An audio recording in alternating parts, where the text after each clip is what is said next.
I thought marrying the love of my life would be a fairy tale. Instead, his mother made me crawl on my knees in front of 200 guests, called my parents sewer rats, and threw us out like garbage. 2 years later, I walked back into her life as a billionaire's wife and destroyed her.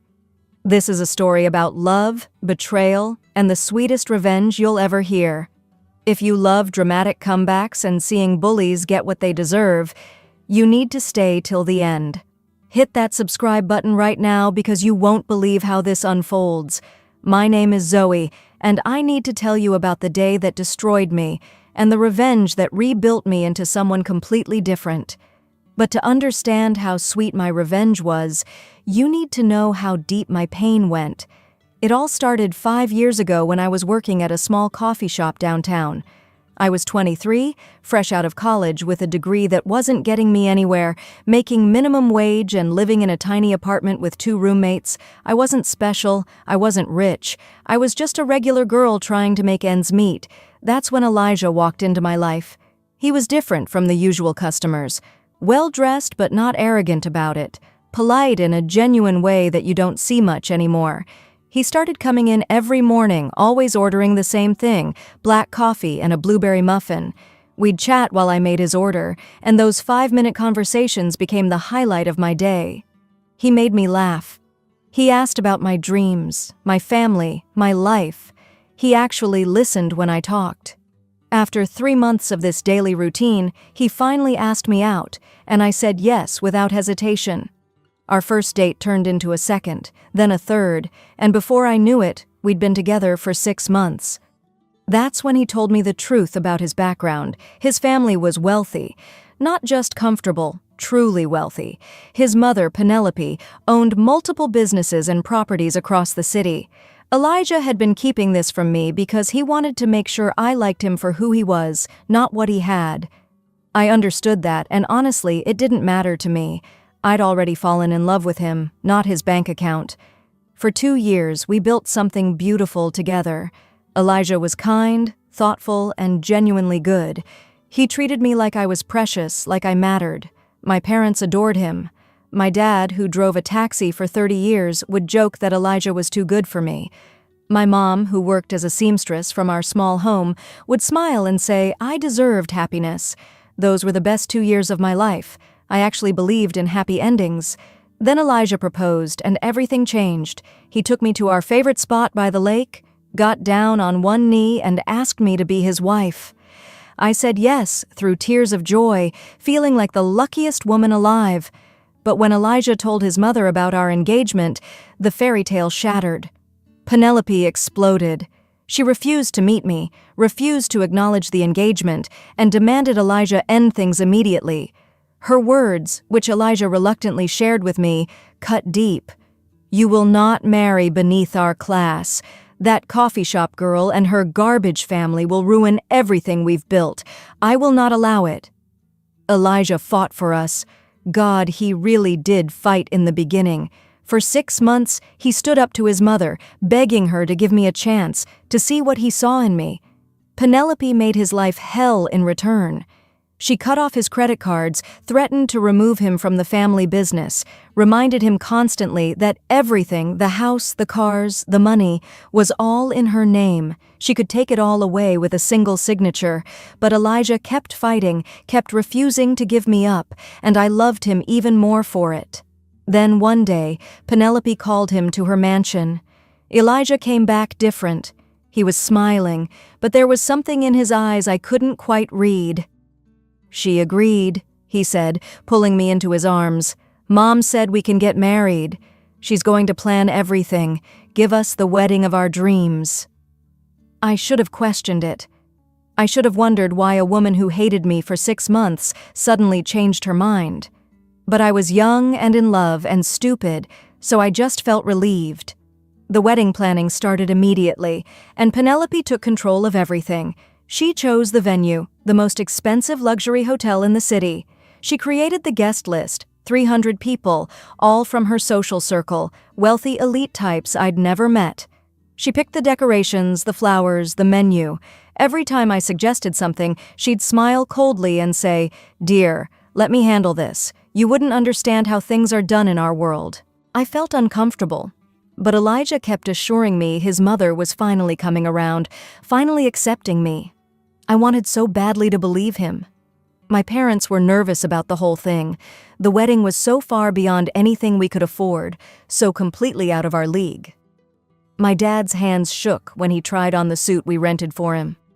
It was the nicest thing he'd ever worn, and even then, I knew it wouldn't compare to what Penelope's friends would be wearing. My mom kept asking if we could just have a small ceremony instead, something simple and intimate. But I told her everything would be fine. I told her Penelope was giving us this wedding as a peace offering, as her way of welcoming me into the family. I believed my own lies. The morning of the wedding, I woke up in a cheap hotel room with my mother.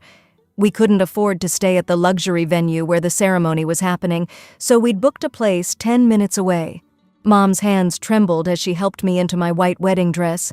It wasn't designer, wasn't expensive, but it was beautiful to me. My dad stood in the corner in his rented suit, looking more terrified than proud. "Zoe, Beta," he said quietly. "Are you sure about this? These people, they're not like us." I kissed his cheek and told him not to worry. Today was my happy day. Today I was marrying the man I loved. Nothing else mattered. We arrived at the venue an hour before the ceremony, and my breath caught in my throat. It was stunning. Crystal chandeliers, golden decorations, flowers everywhere. 300 guests were already mingling in the main hall, all of them dripping in diamonds and designer clothes. My parents looked around with wide eyes, completely overwhelmed. A few of Penelope's friends glanced our way, their eyes scanning my parents' modest clothing with barely concealed disdain. I felt my dad shrink beside me, and my heart broke a little. Penelope greeted us at the entrance with a smile that didn't reach her eyes. She was wearing an expensive blue gown that probably cost more than my parents' annual income. "Welcome," she said, her voice honey-sweet and venomous at once. "Welcome to our world. Do try not to touch anything." My mother's face flushed with embarrassment, and I squeezed her hand, whispering that we should just ignore Penelope. 30 minutes before the ceremony, Penelope entered the bridal preparation room where I was waiting.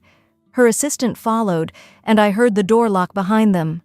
"We need to discuss something important," Penelope said, pulling out a folder. "A family tradition." She explained that in her family, brides had to demonstrate humility and respect before joining the family. My stomach twisted as I listened, sensing where this was going. Then she said it. "You will crawl down the aisle on your hands and knees." I actually laughed. It was so absurd, so cruel that I thought she had to be joking. But Penelope's face was ice cold, completely serious. "I will not do that," I said firmly. "That's insane." Penelope's smile was terrifying. "Then there will be no wedding. I'll announce to all 300 guests that you ran away. Imagine the embarrassment for your poor parents after they traveled so far." I called Elijah frantically. He rushed to his mother's side, and I waited for him to defend me, to tell his mother this was crossing a line. Instead, I watched him crumble. Penelope cornered him right there in front of me. "Choose now, Elijah. The business, the properties, your entire future, or this girl. Defy me and I'll throw you out with nothing. You'll be on the streets by tonight." Elijah's face went pale. His mouth opened and closed, but no words came out. He looked at me with guilty eyes, and I saw the exact moment he chose his inheritance over me. Penelope turned back to me with a victorious smile. "The guests are waiting, dear. Decide now." I thought about my parents sitting out there so proud despite their fear. They'd spent money they didn't have on travel, on clothes, on being here. My relatives had come from far away. Everyone was waiting. If I ran now, my parents would be humiliated. If I went through with Penelope's sick demand, at least afterward I'd be married to Elijah, and this nightmare would be over. That's what I told myself as I made the worst decision of my life. "Fine," I whispered. "I'll do it." The music started. The doors opened. 300 guests turned to look, and I dropped to my knees in my white wedding dress and started crawling. The carpet was rough beneath my palms. I heard gasps ripple through the crowd. Phones came out, people started recording. The aisle felt endless. My knees scraped against the floor with each movement forward. Tears blurred my vision, but I kept crawling because what else could I do? I'd already made the choice. There was no going back now. Halfway down that aisle, Penelope's voice boomed through the microphone. "Everyone, witness the humility of this poor girl. She knows her place, crawling to join our superior family." Some people gasped in horror, but others laughed. I heard them laughing at me. My tears fell onto the expensive carpet, my body shaking with humiliation. But I kept moving forward because I thought there was a wedding waiting at the end of this nightmare. Then Penelope grabbed the microphone again, and her next words destroyed me completely. "And let's acknowledge her wonderful parents, a taxi driver and a seamstress. How charming. You people are like rats from a dirty sewer. You trapped my innocent son with your daughter's cheap tricks." The spotlight swung to my parents, and I heard my mother's sob echo through the hall. I twisted around to see my father holding my mother as she collapsed in her chair. Penelope's friends were laughing louder now, enjoying the show. Videos were being recorded from every angle. This wasn't a wedding. This was a planned execution of my dignity. I reached the altar finally, my knees bleeding through the fabric of my dress. Elijah tried to help me up, but Penelope slapped his hand away. "Don't touch her yet," she commanded. She made me kneel there for 2 more minutes while she addressed the crowd, making more jokes about my family, about my background, about how I'd tried to social climb my way into their world. The room spun around me. This couldn't be real. This couldn't be happening. Then Penelope smiled down at me and said the words that shattered my world. "Actually, I've changed my mind. This girl isn't worthy of my son after all. Security, remove these sewer rats from my event." I couldn't process what was happening. There was no wedding. This entire thing was just to humiliate me. Elijah stood frozen as security guards grabbed my arms. My parents were being dragged from their seats. "Elijah!" I screamed. "Do something! Say something!" But he just stood there, silent, as his mother's security threw us out. We were dumped on the street outside the hotel. Me in my destroyed wedding dress, dirt and blood on my knees. My father tried to hold us both while my mother sobbed uncontrollably. People on the street stopped to stare. Some recognized me from the videos that were already going viral online. They laughed, pointed, took more pictures. "The crawling bride," someone called me. That night, as we rode home in my father's taxi, my mother kept saying, "I'm sorry, Beta. This is our fault. We're not good enough." And I had no words to comfort her because I believed it too. I believed we weren't good enough. I believed we deserved what happened. The next 6 months were the darkest of my life. The videos of me crawling went everywhere. Social media, news sites, gossip blogs. I became a viral meme. The crawling bride. People made jokes, created parodies, used my humiliation for entertainment. I lost my job at the coffee shop because customers would come in just to mock me. I couldn't find work anywhere else. Nobody wanted to hire the girl everyone was laughing at. I fell into a depression so deep, I barely left my bed. My parents blamed themselves. Their health deteriorated from stress, and I felt like I'd destroyed their lives along with my own. Then my father had a heart attack.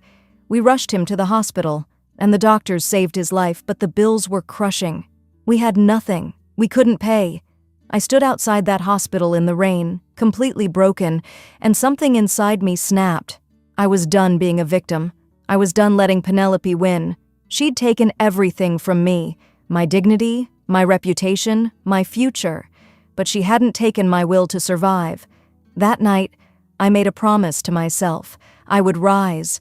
I would become someone, and I would make her pay. I worked 3 jobs simultaneously. I took online business courses at night, barely sleeping, pushing my body to its limits. I saved every penny I earned. I started a small online business from my tiny room, selling handmade products I created with my mother. It failed. I tried again with a different idea. Failed again. But I kept going because the pain of that wedding day fueled me. Every rejection, every failure just made me work harder. After a year of grinding, one of my business ideas caught the attention of an investor. His name was Nathan Pierce, a 35-year-old billionaire entrepreneur who'd built his empire from nothing. He saw potential in my business model and, more importantly, he saw the fire in me. He offered to mentor me and invest in my company. Nathan never judged me for my viral humiliation. He never treated me as less than. He pushed me to be better, to think bigger, to believe I deserved success. Within 1 year, my company exploded. We went from thousands to millions in revenue. I was 26 years old and suddenly wealthy beyond anything I'd imagined. Working closely with Nathan, something unexpected happened. We fell in love. Not the naive, innocent love I'd had with Elijah. This was different, built on respect, on equality, on genuine partnership. Nathan saw me as his equal, as someone strong and capable. He never made me feel small. When he proposed after a year, I said yes, and we had a quiet, intimate wedding ceremony with just our closest friends and family.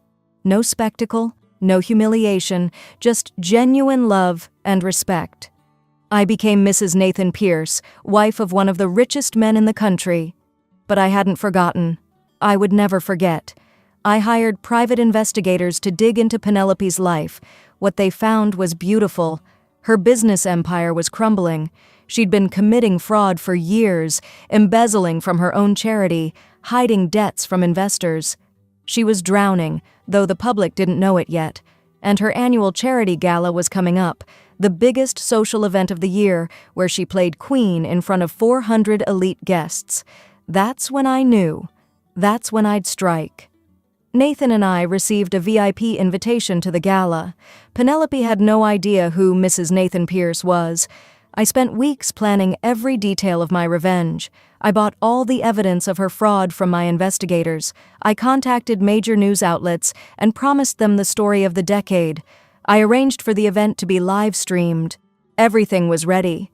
The night of the gala, I dressed in a stunning golden gown that cost more than my parents' house.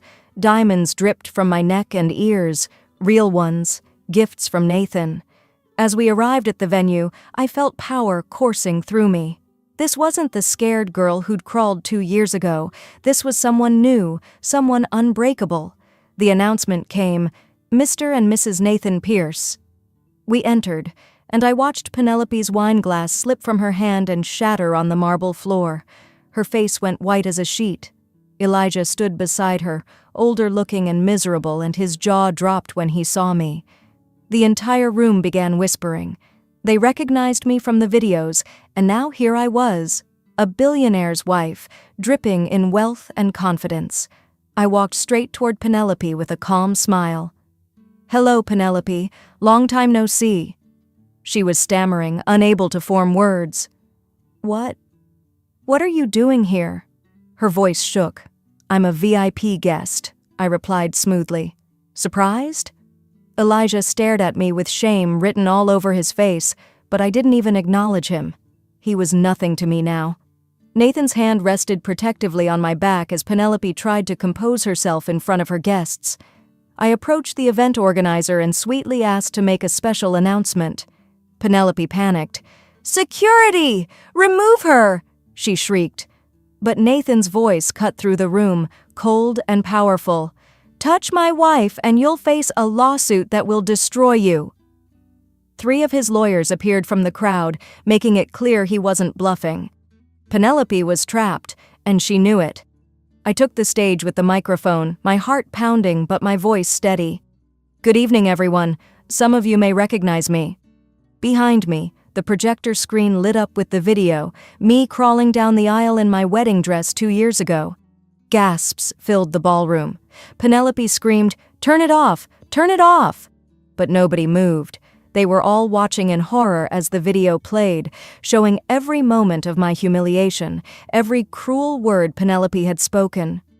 2 years ago, I said calmly, this woman forced me to crawl like an animal in front of 200 people. She called my parents sewer rats. She destroyed my life for her entertainment. Audio recordings played. Penelope's voice crystal clear, saying all those vicious things. Many guests were crying now, hands over their mouths in shock. "But that's not why I'm here tonight," I continued. The screen changed to show financial documents, bank statements, fake receipts, offshore accounts. Penelope's charity, the one you've all donated millions to, she's been stealing from it for years. Money meant for sick children, gone, pocketed by this woman who stands here pretending to be charitable. The evidence was damning, undeniable. Police officers entered the venue on cue, walking straight toward Penelope. Elijah rushed toward me desperately. "Zoe, please, I'm sorry. I was weak. I was scared." I looked at him with cold eyes. "You stood there and watched them drag me out like garbage. You chose money over love. You're just as guilty as your mother." Nathan stepped between us. "She's done talking to you." Elijah broke down crying right there in front of everyone, but I felt nothing for him. Penelope was handcuffed, screaming about setups and innocence, but I had 5 witnesses and a forensic accountant ready to testify. Her former friends, the same people who'd laughed at me 2 years ago, were now turning their backs on her. News cameras captured everything. Penelope was dragged out in handcuffs, her blue gown trailing behind her, her carefully constructed reputation destroyed in minutes. I addressed the silent crowd one last time. To everyone who laughed at me that day, who recorded my humiliation, who made me a viral joke, look at me now. I rose from your cruelty stronger than ever, and the woman who destroyed me, she'll rot in prison. Half the room gave me a standing ovation. 3 months later, Penelope was sentenced to 8 years in prison for fraud.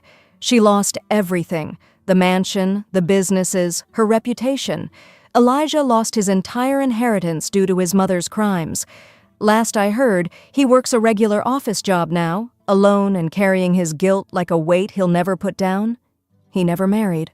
How could he, when everyone knows what he did? As for me, my business empire keeps growing. Nathan and I are happily married, expecting our first child. My parents live in a beautiful home I bought them, and my father's health is fully recovered. My mother spends her days gardening instead of sewing for money, finally peaceful. I started a foundation for victims of family abuse and give talks about standing up to bullies. Those viral videos of me crawling, I bought the rights to them. Now I use them in my presentations to teach others about resilience, about rising from rock bottom. Sometimes I visit my parents and look at old photos from that horrible day. That broken girl crawling in a wedding dress, I tell them. She's dead. I killed her myself, and from her ashes I rose as someone nobody can ever break again.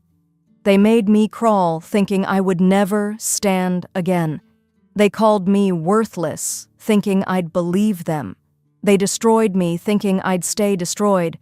But here's what bullies never understand. When you take everything from someone, you give them nothing left to lose. And someone with nothing to lose, they become absolutely dangerous. Penelope wanted to humiliate me in front of 200 people, so I destroyed her in front of the entire world. If this story gave you chills, smash that like button right now. Have you ever gotten revenge on someone who wronged you? Share your story in the comments. I want to hear it. And listen, if you or someone you know is being abused by family or in-laws, please reach out for help. You deserve respect and dignity. Hit subscribe and turn on notifications because I share powerful comeback stories every week. Remember, your pain today is your power tomorrow. Never let anyone make you crawl. See you in the next one.